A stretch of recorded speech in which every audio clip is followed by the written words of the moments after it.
Bismillahirrahmanirrahim. Assalamualaikum warahmatullahi wabarakatuh. Innal hamdalillah nahmaduhu wa nasta'inuhu wa nastaghfiruh wa na'udzu billahi min shururi anfusina wa min sayyiati a'malina. Man yahdihillahu fala mudilla lahu wa man yudlil fala hadiya lahu. أشهد أن لا إله إلا الله وحده لا شريك له وأشهد أن محمدا عبده ورسوله. اللهم صل على سيدنا محمد طب القلوب ودوائها وعافية الأبدان وشفائها ونور الأبصار وضيائها وقود الأرواح وغذائها وعلى آله وصحبه وسلم. أما بعد. الفاتحة حضرة النبي المصطفى محمد صلى الله عليه وسلم وجميع إخواني من الأنبياء والمرسلين والصحابة والتابعين والتابعين وجميع الأولياء والسادة والصالحين وجميع مشايخنا في الدين.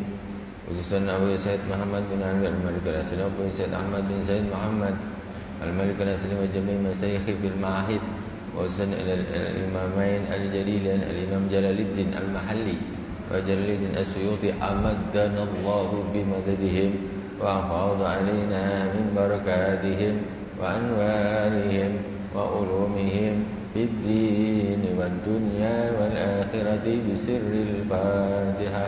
أعوذ بالله من الشيطان الرجيم. بسم الله الرحمن الرحيم. الحمد لله رب العالمين الرحمن الرحيم مالك يوم الدين. إياك نعبد وإياك نستعين.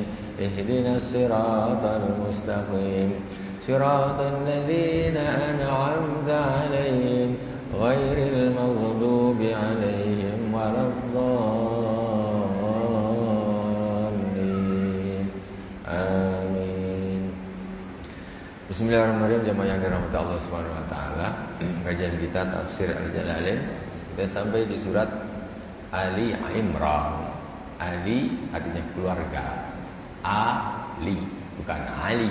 Kalau Ali Sayyidina Ali pakai ain.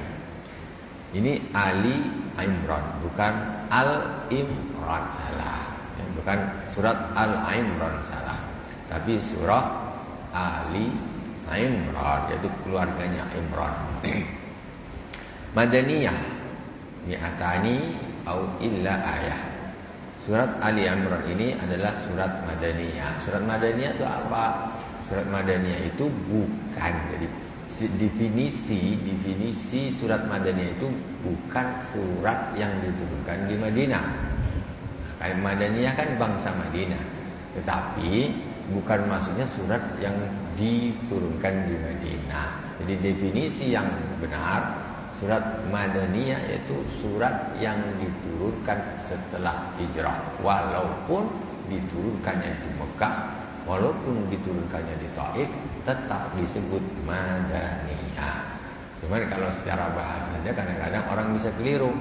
Oh, ini surah Madaniyah berarti surat turunkan di Madinah. Tidak. Sekarang kalau tidak di Madinah, tidak di Mekah, turun di Taif, surat apa? Jadi Taifiyah. Ya, tidak.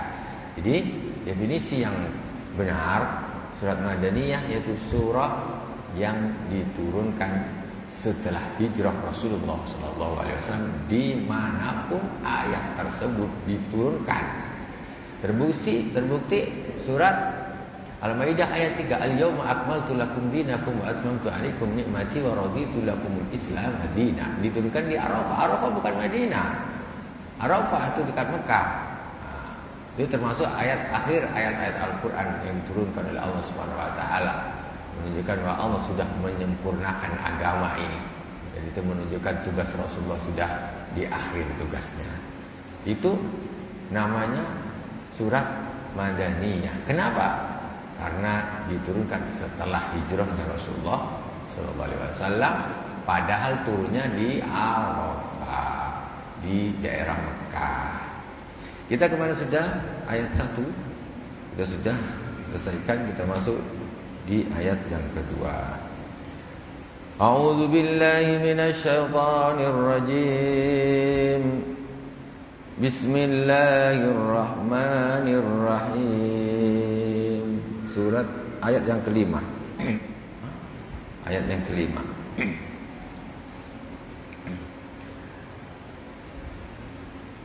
Inna Allah la yakhfa alaihi syai'un fil ardi wala bis sama' huwa alladhi yusawwirukum fil arhami kayfa yasha' la ilaha illa huwa la ilaha illa huwal azizul hakim. Innallaha la yakhfa alaihi syai'un. Sesungguhnya Allah Subhanahu wa taala tidak ada yang samar bagi Allah Subhanahu wa taala, sesuatu apapun tak ada yang samar bagi Allah. Kalau kita banyak yang samar. Ada sesuatu di balik tabir itu aja kita dah samar. Siapa di situ? Entah, tak nampak. Bagi Allah mau tembok berapa lapis pun, mau di dalam hati manusia yang paling dalam, itu tidak ada yang samar bagi Allah Subhanahu wa taala. Tidak samar bagi Allah Subhanahu wa taala fil ardi wala fis sama', yaitu segala sesuatu apapun yang berada di bumi ataupun yang berada di langit.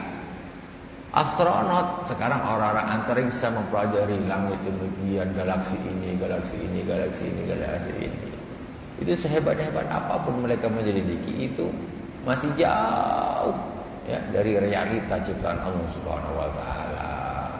Allah sampai di ujung bintang yang paling jauh sekali, langit yang paling jauh, itu tidak ada yang sama bagi Allah. Enggak ada bedanya yang ada di depan mata kita sama yang jauh sekali di sana ataupun di dalam lubuk hati yang paling dalam. Jadi kesimpulannya kita enggak bisa bersembunyi dari Allah Subhanahu wa taala, zahiran wa batinan.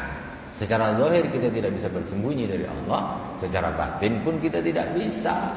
Jadi bagi Allah tidak ada yang samar.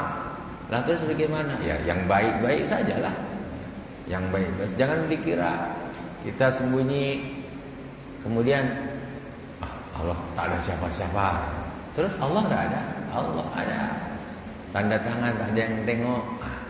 Tak ada yang tahu, kita pandai-pandailah. Iya, Allah ada. Dikira Allah tidak ada. Innallaha la yakhfa alaihi syai'un fil ardi wala bis sama'. Jadi ini kalau bahasa tasawufnya muraqabah. Muraqabah ini selalu merasa dipantau oleh Allah Subhanahu wa taala dimanapun kita berada. Sehingga kita nak ngapa-ngapain Allah nengok aku, apapun Allah lihat aku, apa tahu Allah. Sampai di dalam astagfirullah, aku kenapa aku kok terbesit di dalam hati begini? Allah tahu ini. Ya seperti itu. Innallaha la yakhfa 'alaihi syai'un fil ardi wa la fis sama', huwal ladzi yusawwirukum fil arhami kaifa yasha. Dialah li ilmihi bima yaqu fil alam min kulliyin wa juz'iyyin wa khassahuma bi dzikri li ana hissa la yatajawazu ma huwal ladzi yusawwirukum fil arhami kaifa yasha. Jadi Allah Subhanahu wa taala tadi mengetahui apa yang di langit dan di bumi yang sifatnya secara global atau yang secara juz, yang secara terperinci. Itu Allah tahu. Apa, jangankan yang nampak mata, yang gaib-gaib seperti apa ya Allah semuanya tahu.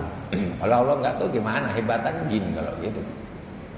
Itu Allah tidak ada yang sama. Walladzi yusawwirukum fil arhami kaifa yasha. Min dzukuratin wa unusatin wa bayadin wa sawadin wa ghairi dzalik.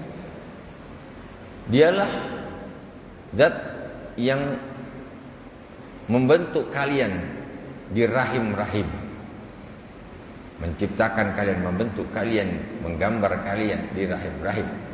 Kaifa yasha, terserah kemauan Allah Subhanahu wa taala. Kita ni nak jadi laki-laki, nak jadi perempuan tak bisa pesan.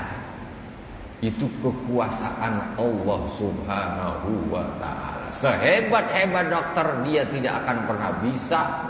Ibu nak anak laki-laki atau anak perempuan? Aku bikin, maksud aku nanti ada, aku nak olah. Oh, kalau gitu laris dokternya. Tak bisa. Mana bisa? Dia cuma bisa USG. Itu aja kadang-kadang keliru. perempuan katanya laki-laki, laki-laki perempuan pula. Itu sebatas itu kemampuan manusia. Jadi Allah yang menciptakan, yang membentuk manusia di rahim ibunya, terserah Allah.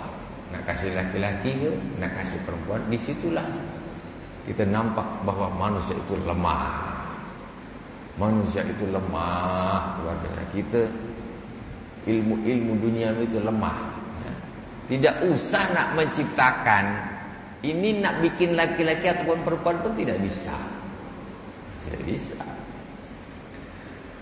Jadi Allah menciptakan apa yang Allah kehendaki, min dzukura wa unusa, apakah itu laki-laki ataukah perempuan, wa bayadin masalah apakah itu putih ataukah itu hitam, wa ghairi dzalik dan lain-lain.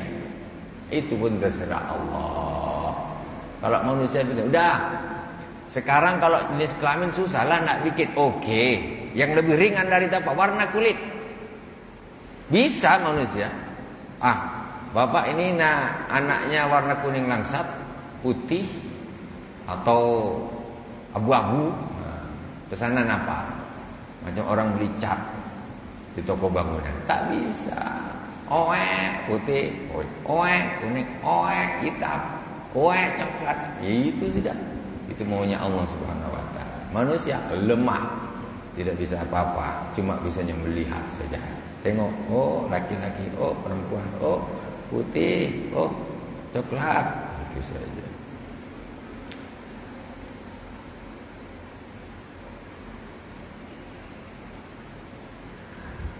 Walladzi yusawwirukum fil arhami kaifa yasha min dzukuratin wa unusatin wa bayatin wa sawatin wa ghairi dzalik dan lain-lain. Terserah Allah lah pokoknya, ya. Nah, itu Allah yang menciptakan di dalam itu. Diciptakan ini cantik, ini tak cantik, ini ganteng, ini tak ganteng. Itu Allah punya urusan semuanya. La ilaha illa huwal azizul hakim. Tidak ada Tuhan selain Dia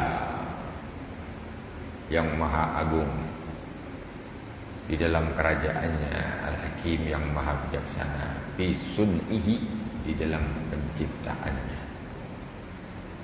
Kadang-kadang orang kepengen anak laki-laki, lahirnya perempuan. Aduh sedih. Kenapa sedih? Engkau berarti tidak ridho terhadap ketentuan Allah Subhanahu wa taala.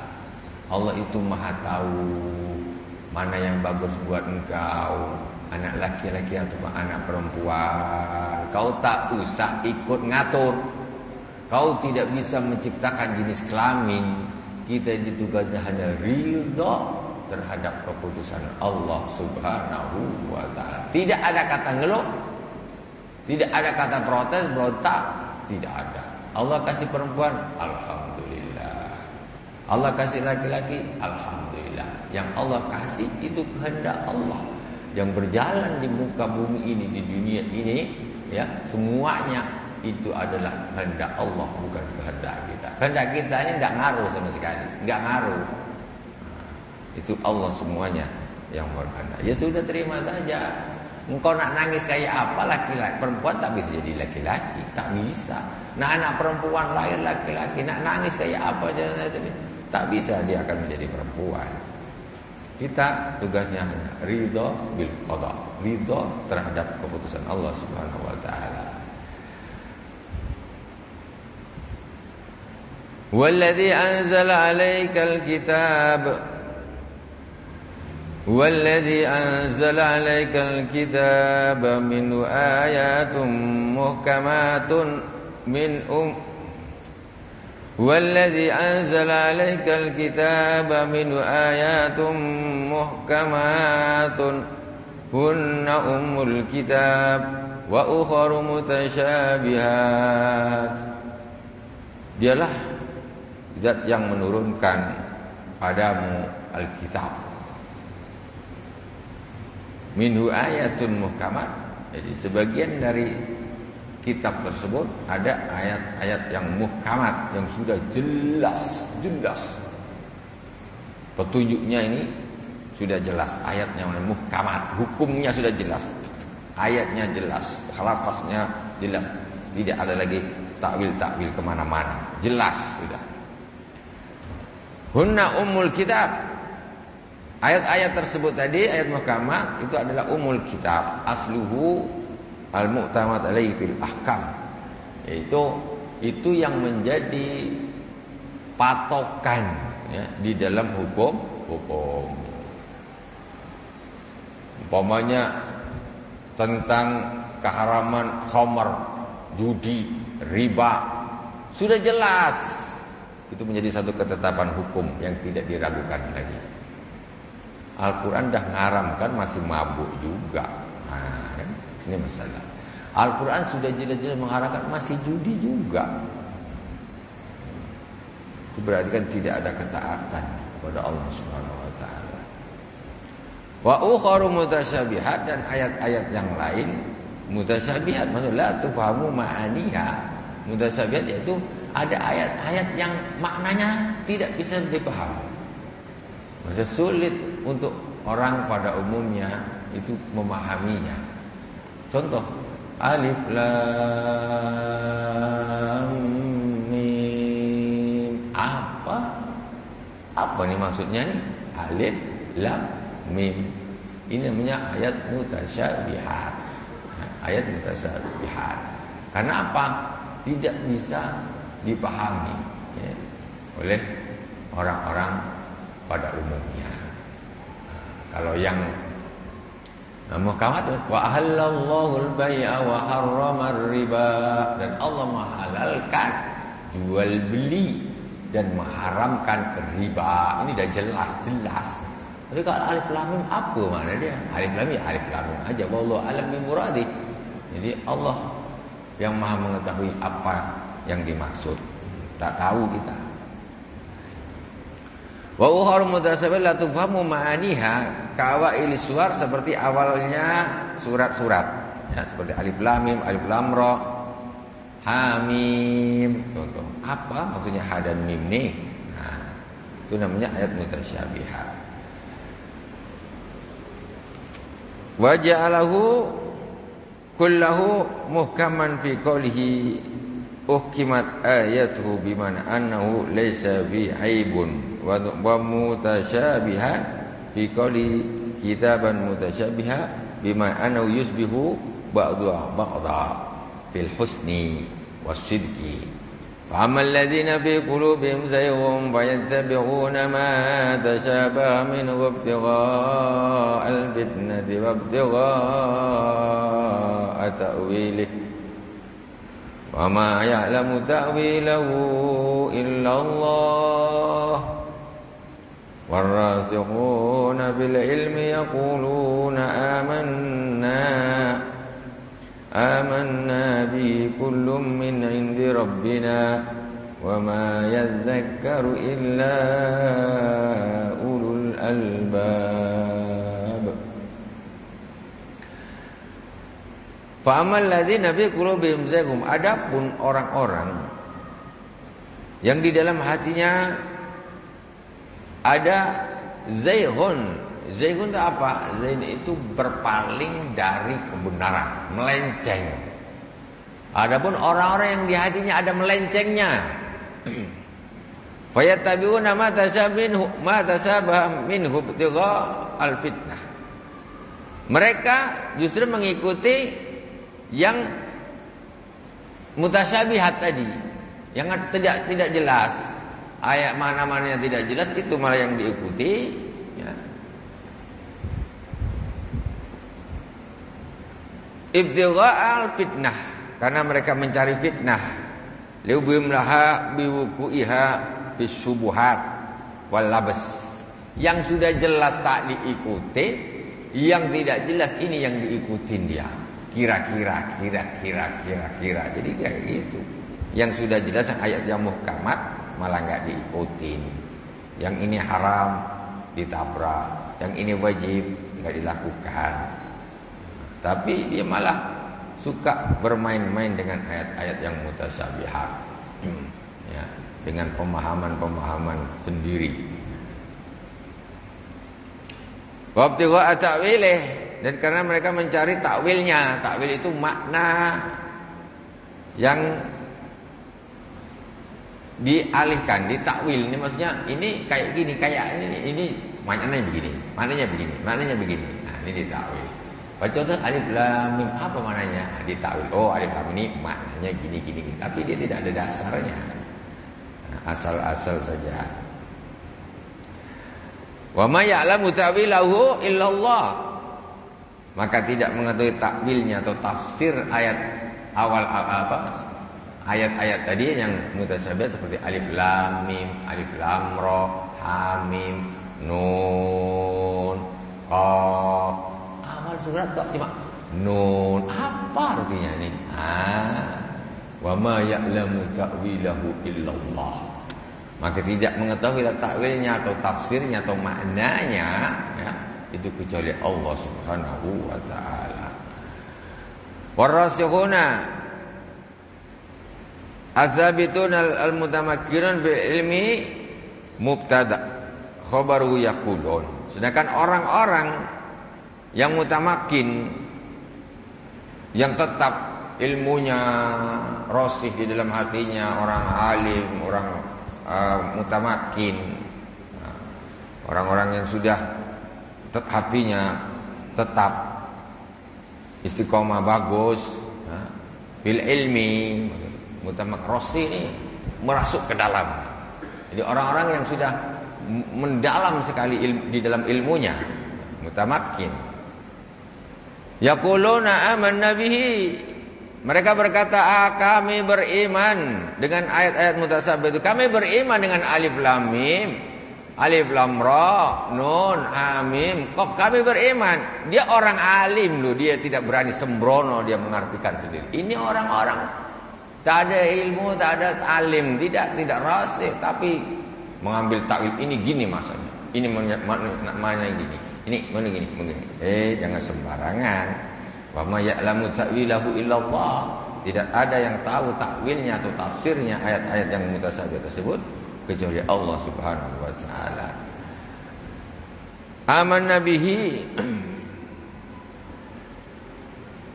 bil mutasabihat anhum min indillah wala na'lamu makna. Jadi kami beriman dengan ayat-ayat yang mutasabihat tadi.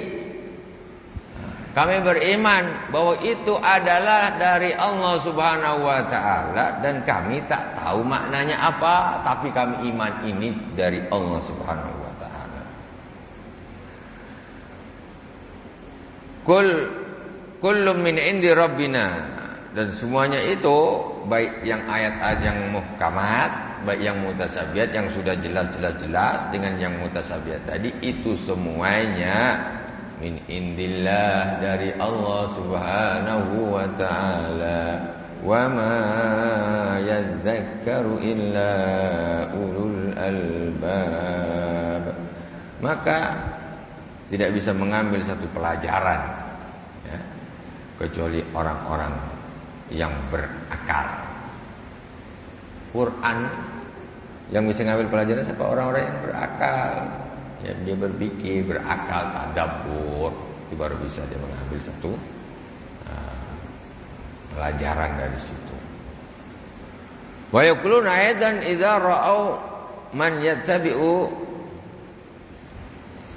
Kemudian orang-orang yang rasih, yang dalam di dalam ilmunya tadi juga mengatakan ketika melihat orang-orang pada mengikuti dia, apa kata mereka? Ini orang-orang yang alim ilmunya, tapi mereka mengatakan kami iman dengan ayat mutasabih ini, tapi walaupun kami tak tahu mana, semua ini adalah dari Allah Subhanahu wa taala.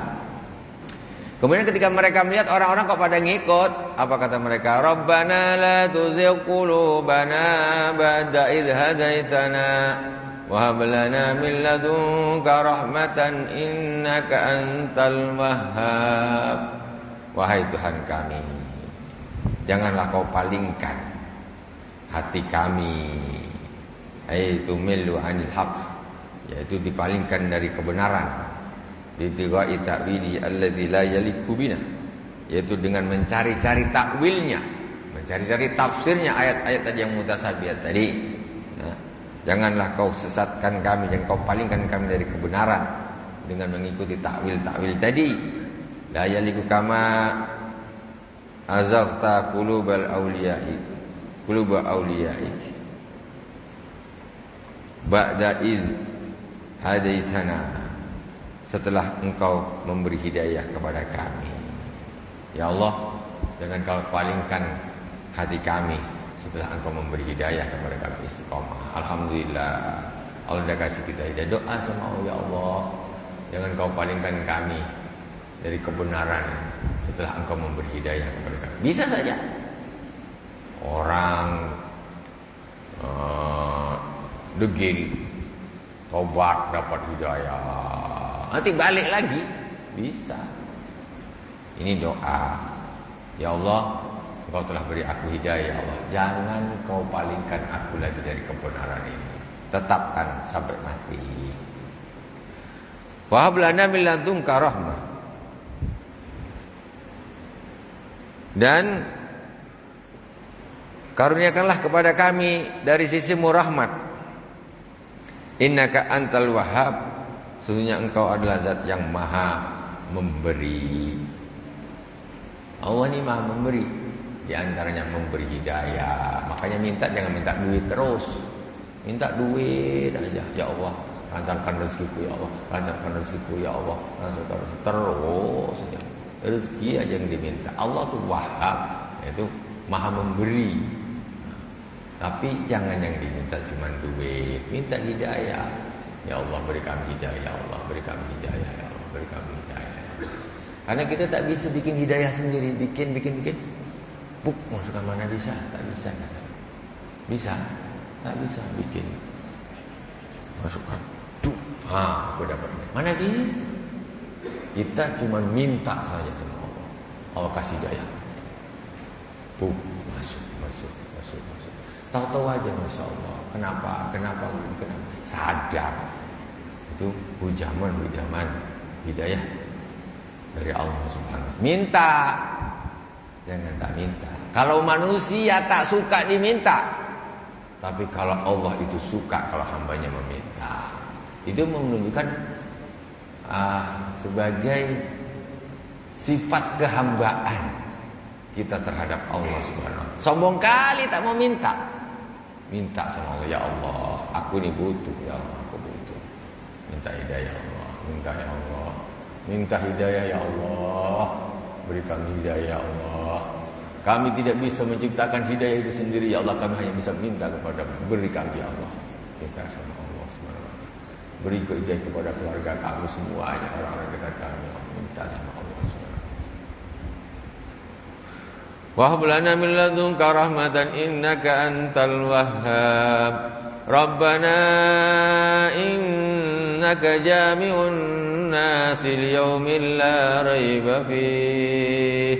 Innallaha la yukhliful mi'ad. Wahai Tuhan kami, sesungguhnya Engkau adalah zat yang mengumpulkan manusia di hari yang tidak ada keraguan di dalamnya, yaitu hari kiamat. Engkau adalah zat yang mengumpulkan kami nanti di hari kiamat. Astagfirullahaladzim. Kita kalau berbicara tentang hari kiamat ini iman yang berat, dalam arti kalau kita hayati, kalau kita tafakuri, itu berat. Orang sudah mati, hidup lagi, besok ada alam baru. Maksudnya iman bukan hanya sekedar iman enggak, tapi betul-betul masuk ke dalam hati. Nah, itu butuh proses perjuangan. Kalau kita yakin betul, kan iman itu bertingkat-tingkat. Ketika kita yakin akan ada hari setelah kematian, hidup setelah kematian, ada akhir setelah dunia, maka tentu amalan kita berbeda dengan orang yang tidak beriman. Ya harus berbeda. Sekarang kita contoh, kita ada di dunia ini, itu sebetulnya aneh. Kenapa aneh? Kita ini karena sudah terbiasa saja bahwa menganggap kita hidup di dunia ini tidak aneh. Aneh kita ini hidup di dunia ini. Aneh gimana? Coba kita pikirkan. Dulu bumi ini kita secara logika saja pasti kosong awalnya. Bumi ini dulu pertama itu pasti kosong. Secara logika saja dah. Mesti kosong. Tapi kok tiba-tiba ada orangnya itu loh dari mana? Tiba-tiba kok ada orangnya. Itu dari mana? Coba kita sekarang bulan Zulqa'dah bikin kandang lembu kita bikin, dah. Terus kita tutup dengan terpal. Tutup semua. Dah. Tutup dengan terpal, habis rapat. Kira-kira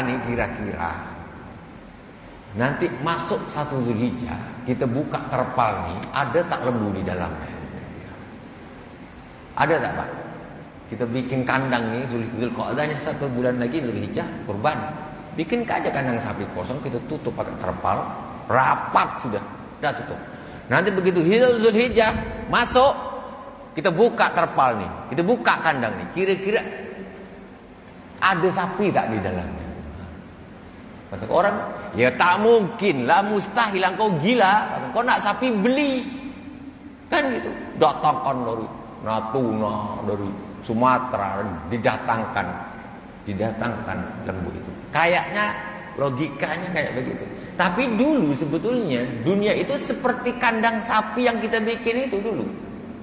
Aslinya itu kan bumi ini dulu kosong. Ibaratnya kita bikin kandang sapi itu tadi, tapi tiba-tiba kok ada sapinya. Aneh apa tidak? Aneh. Maka dari itu sebetulnya keberadaan kita di dunia ini itu sebetulnya aneh. Cuma ketika kita sudah melalui proses melahirkan, ini anaknya siapa? Anaknya ini, cucunya, atuknya ini. Jadi semacam biasa. Tapi sebetulnya kita ada di dunia ini adalah sesuatu yang nggak masuk akal lah istilahnya itu sudah.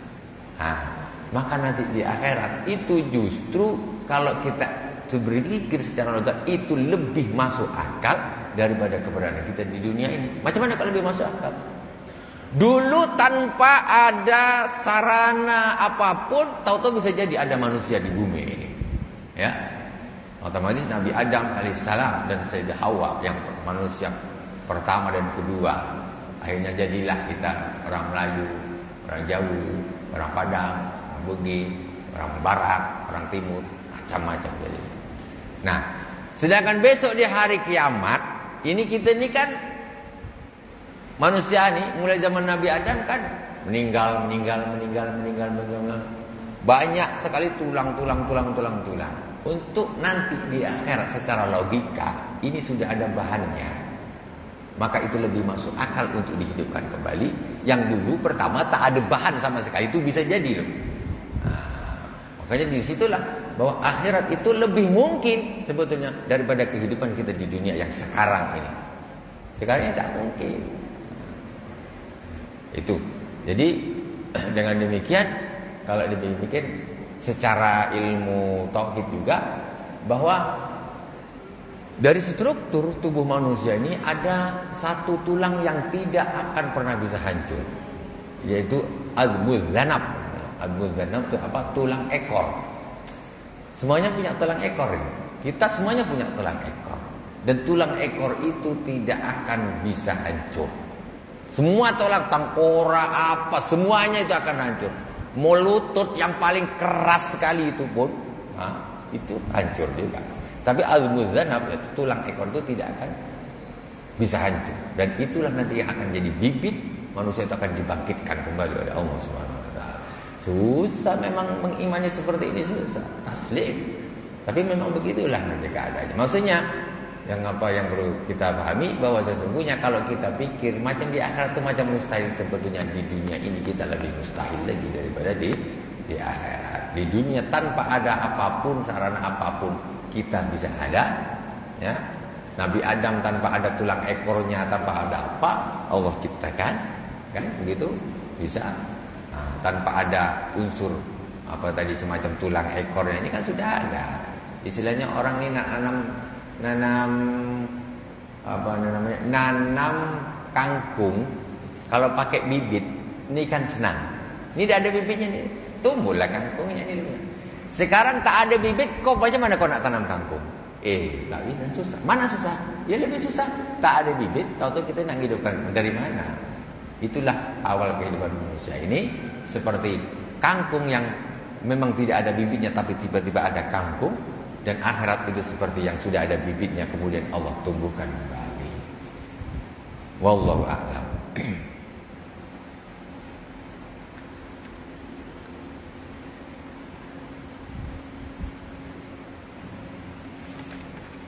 Ayat berikutnya. Innal ladzina kafaru lan tughni anhum amwaluhum wala auladuhum minallahi syai'a wa ulaika hum waqudun nar. Sesungguhnya orang-orang kafir lan tughniya anhum amwaluhum, harta-harta mereka, wala auladuhum, dan anak-anak mereka itu tidak pernah bisa menolak apapun sesuatu dari Allah Subhanahu wa taala. Maksudnya orang-orang kafir duitnya banyak, anaknya banyak, ini tidak akan pernah bisa menolak kehendak Allah, siksa Allah, dan tak bisa. Kau nak banyaknya duit seperti apapun, ketika kau mati kau tak akan pernah bisa berbuat banyak dengan duitmu itu. Nak sogok malaikat Malik, macam mana nak sogok? Sogok tu di dunia ini laris manis. Di akhir kau nak nyogok tak ada cerita, ya. Ada cerita langsunglah neraka jahanam. Tak ada cerita. Hartamu, anak-anakmu tidak akan pernah bisa menghalangi apa yang Allah akan lakukan kepadamu. Wa ulaika hum waqudun nar. Wahai orang-orang kafir, ya. Ini kan kitabnya untuk orang-orang kafir. Jadi sesungguhnya harta-harta mereka dan anak-anak mereka itu tidak akan pernah bisa menghalangi apapun yang Allah akan lakukan kepada mereka. Wa ulaika hum waqudun nar, dan mereka itu adalah waqudun nar. Waqud itu apa? Waqud itu bahan bakar. Jadi ma yuqadu bihi. Neraka itu bisa hidup bahan bakarnya orang-orang kafir. Banyak orang-orang kafir. Jadi bukan bahan bakarnya orang-orang kafir. Bukan apa istilah jadi ya kayak minyak itulah. Bukan memang Allah ciptakan api gitu saja. Terus orang kafirnya justru dia itu yang jadi bahan bakar. Kenapa neraka itu menyala? Karena ada orang-orang kafir di situ. Itu yang menjadi bahan bakar sehingga bergelegak apinya. Aku juga. Bahan bakarnya justru manusia. Waquduhan nas wal hijarah, dan batu. Itu yang membuat neraka itu hidup. Siapa? Yaitu orang-orang kafir. Kadabi ali fir'aun walladzina min qablihim kazzabu biayatina fa'akhadhahumullahu bidzunubihim wallahu syadidul iqab. Kadabi, jadi da'buhum, yaitu kebiasaan mereka. Kadabi ali fir'aun, kebiasaan keluarga Fir'aun, walladzina min qablihim, dan orang-orang sebelum mereka, minal umam ka'adin wa samud, seperti kaum Ad, kaum Samud. Kadzabu bi ayatina, mereka mendustakan ayat-ayat kami. Tengok keluarganya Fir'aun, kaum Ad, kaum Samud itu mendustakan ayat-ayat Allah Subhanahu wa taala. Jangan kita umatnya Nabi Muhammad mendustakan Al-Qur'an. Oh, sama nasibnya kayak Firaun, Ad dan Samud nanti. Kadzabu bi ayatina fa akhadhahumullahu bidzunubihim. Maka Allah Subhanahu wa taala memusnahkan mereka disebabkan dosa-dosa mereka tadi. Ya, mendustakan ayat-ayat Allah, dimusnahkan sama Allah Subhanahu. Mau Firaun, bala tentaranya, mau kaum Ad, kaum Samud, semua dibinasakan oleh Allah Subhanahu. Kenapa? Mendustakan ayat-ayat Allah. Wallahu syadidul iqab. Sesungguhnya Allah Subhanahu wa taala itu sangat pedih siksanya. Shadaqallahul azim. Alhamdulillahirabbil alamin. Semoga bermanfaat dan berkah. Subhanakallahumma wa bihamdik asyhadu an la ilaha illa anta astaghfiruka wa atubu ilaik. Wa sallallahu ala sayyidina Muhammadin wa ala alihi washabihi wa baraka wasallam. Alhamdulillahirabbil alamin. Wassalamualaikum warahmatullahi wabarakatuh.